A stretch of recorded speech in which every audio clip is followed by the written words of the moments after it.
Alô, amigos, aqui estamos com mais um YouTube. Hoje nós vamos falar de Locarno. Voltaremos a falar, haverá ainda alguns filmes que eu gostaria de comentar com vocês. Mas, para não sair da atualidade, já está passando um pouco, eu quero falar da morte de duas personalidades, uma aí no Brasil e outra na França, que tiveram, se podemos dizer, muito sucesso na sua morte. Aquilo que os franceses chamam, eu vou explicar depois, réussir sa mort. Né? Então, mas antes de começar, eu gostaria que vocês que me conhecem já colocassem o like, se gostam, que compartilhassem a seguir e principalmente, faz algum tempo, não sei porquê, se inscrevam. Se você tem me acompanhado, mas não se inscreveu ainda, eu peço para você se inscrever. Explico bem, aqui neste canal não se pede nenhuma contribuição, nem Pix, nem dízimo, nem donativos. Como eu já expliquei em outros YouTubes, em outros vídeos, é uma opção pessoal, é um trabalho que eu faço, mas que é voluntário. Portanto, eu acho que seria absurdo eu pedir para vocês contribuírem. A maior contribuição que vocês podem fazer é de seguir. Se vocês gostam, se não gostam, bye bye. Né? É seguir e compartilhar com seus amigos. Nós vamos lá nessa história do Alain Delon e do Silvio Santos. Os jornais, televisões, rádios e redes sociais dedicaram grandes espaços e tempos de duração, com a diferença de alguns dias, do Brasil e na França, para duas notícias necrológicas fora do comum. Os falecimentos de um homem de televisão, o Silvio Santos, que todo mundo conheceu, que vocês conheceram e que deve até muitos de vocês terem acompanhado na televisão, e de um star de cinema, Alain Delon, que todos conheceram também e que também viram no cinema. A língua francesa permite-se sintetizar esse tipo de passamento apoteótico com a frase réussir sa mort, bem mais forte e mais expressiva que a tradução literal, ter sucesso na morte. Não tem o mesmo peso de dizer réussir sa mort. Ter sucesso na morte é um pouco xoxo, né? Pois morte e ter sucesso são palavras que se opõem, mas não se poderia utilizar consagração na morte, porque ficaria a impressão de ter sido gloriosa a morte, dando a ideia de um ato heróico no momento de morrer. Não foi o caso. Nada disso. Ambos tiveram o seu sucesso, o seu reconhecimento durante a vida, mas ao deixarem de viver, a mídia lhes prestou homenagens com os meios de que dispõe, ou seja, manchetes, textos, reportagens, depoimentos, lembranças, vídeos, fotos. Os falecidos, tanto um como o outro, não puderam curtir mais essa apoteose póstuma, já tinham passado, né? Já não estavam mais aqui, como também não tiveram influência na sua programação. E diga-se de passagem que tudo isso foi muito espontâneo. A repercussão na mídia da morte de pessoas populares, ilustres, amadas, famosas, deriva de um trabalho paralelo de programação ignorado pelo público. Ignorado pelo público. Todos os órgãos de imprensa têm um dossiê, um arquivo, uma biografia atualizada, fotos, tudo preparado para publicar e divulgar no dia da morte das personalidades e artistas mais conhecidos.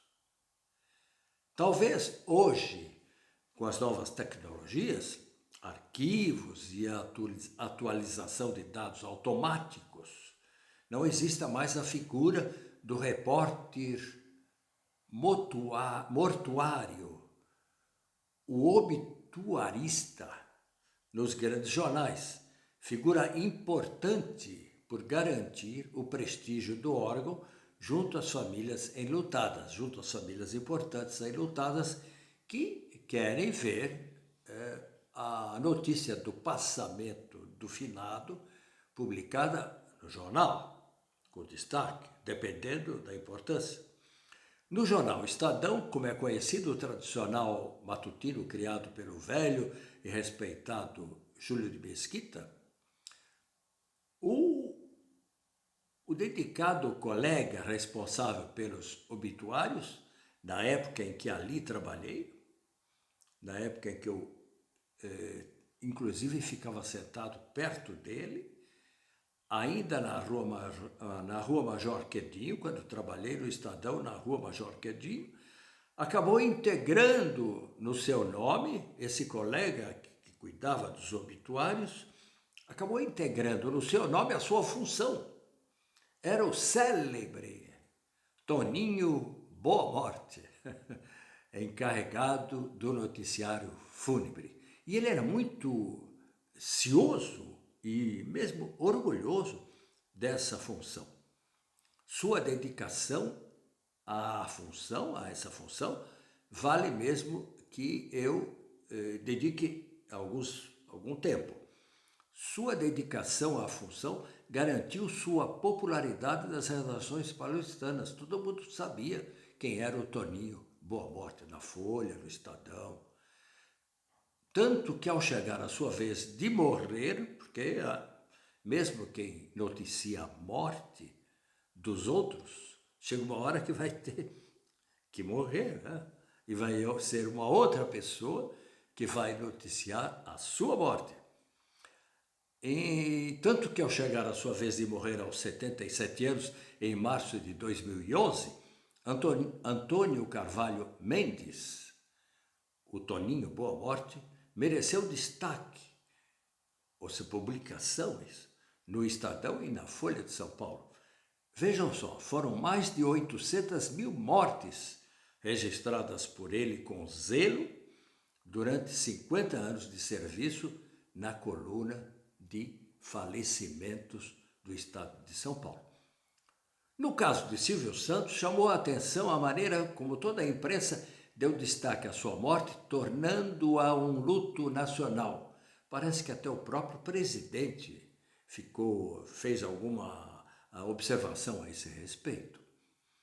Por personificar o homem comum e ser uma expressão da cultura popular brasileira.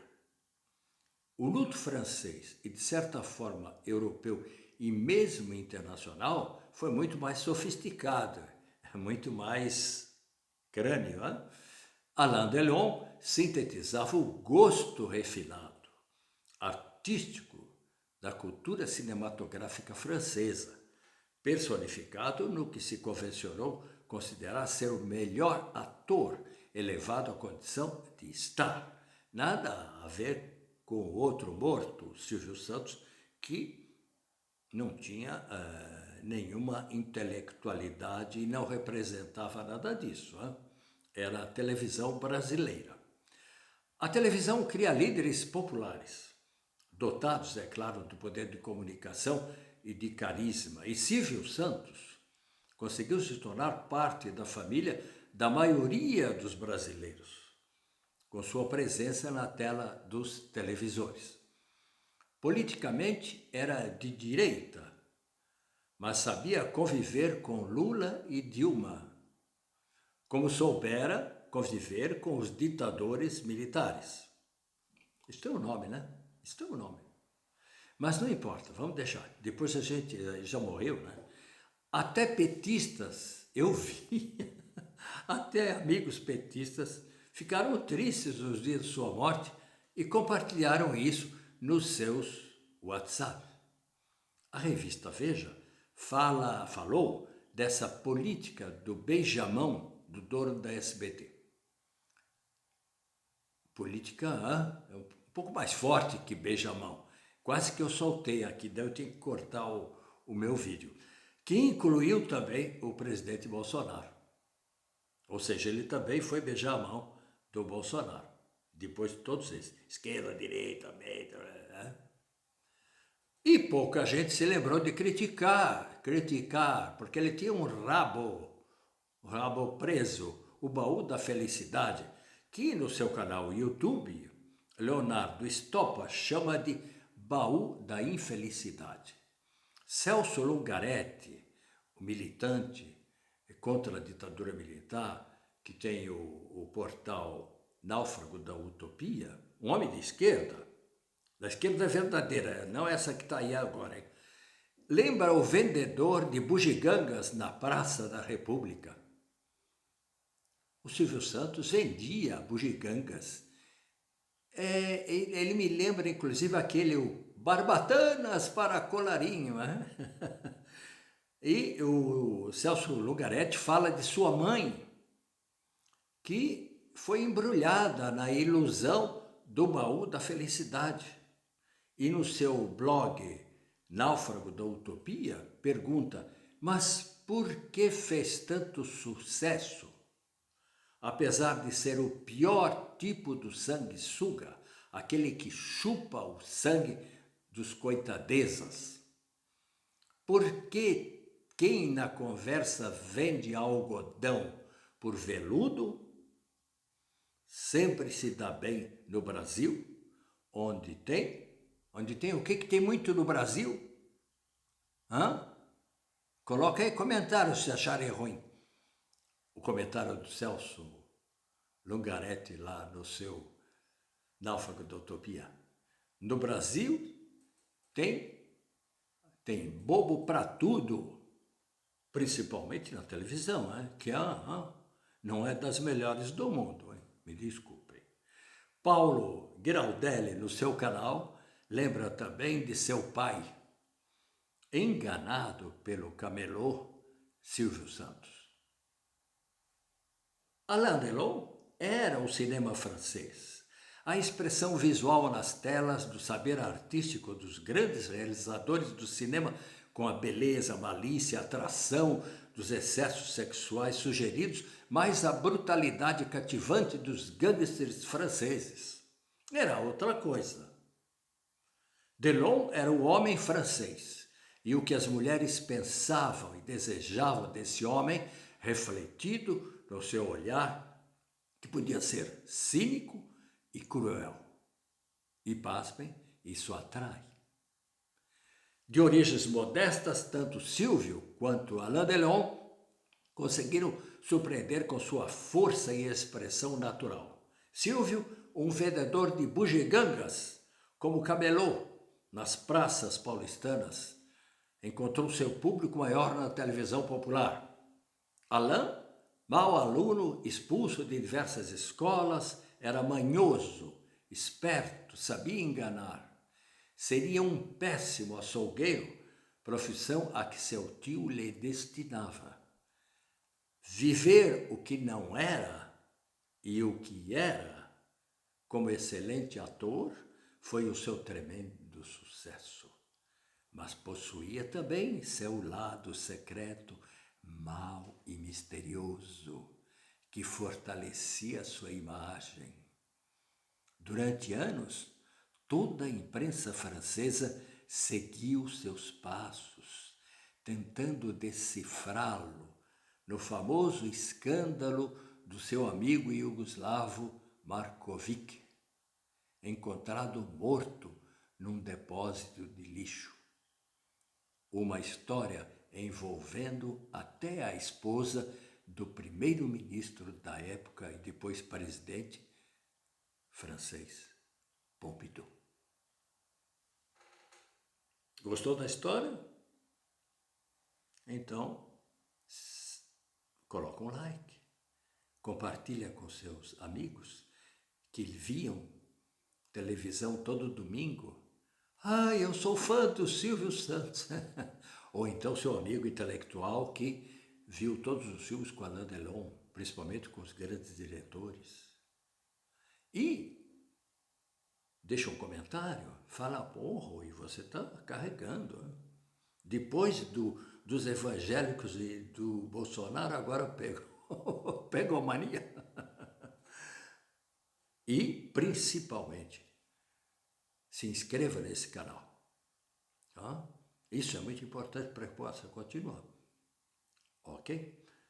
Então, até a próxima, provavelmente com mais um comentário dos filmes que eu vi no Festival de Locarno. Eu estou pensando que talvez o próximo seja a Transamazônia. Veremos. Grande abraço. Até lá.